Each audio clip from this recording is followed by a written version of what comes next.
अगर तुम परेशान हो तो फिक्र मत करो, मैं सब संभाल लूंगा। नहीं तो नहीं, फिलहाल तो मुझे यहाँ होना भी ज्यादा बुरा नहीं लग रहा। मैं अंतिम में कई बार हवालात में गई हूँ, ये तो कुछ भी नहीं है उसके सामने। आमिर, तुम्हारा बहुत शुक्रिया। वाकई में अगर तुम ना होते तो मैं एंडोर्फिन्स की कमी से शायद इमरजेंसी में ही पहुंच जाती।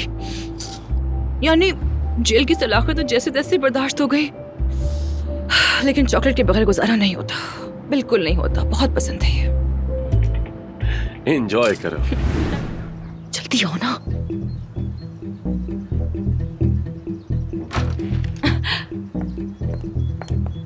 देखो तो सही, क्या खूबसूरत व्यू है, कितना खूबसूरत, क्या मंजर है। एफसून, गुड मॉर्निंग। हेलो आमिर। इस जगह में क्या कमी है पता है तुम्हें? ये जगह कोजी नहीं है। कोजी नहीं है? यानी यहाँ थोड़े नरम तकिए हों, हल्की हल्की सी लाइट्स हों। इस जगह को और कलरफुल होना चाहिए था। ये लड़की कौन है? ये वही है, अदीब की नई पार्टनर। वही लड़की जो आमिर के साथ चिपकी हुई रहती थी, घर से बाहर ही नहीं निकलती थी ना। नाजली, ये वही तो है। तो ये वो अदीब को पता है क्या इस लड़की के बारे में? ओ, बहुत शुक्रिया तुम्हारा।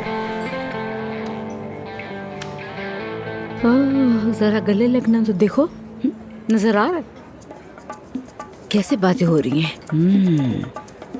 मैं समझ गई कि ये लड़की क्या करना चाह रही है। क्या करना चाह रही है? वाह,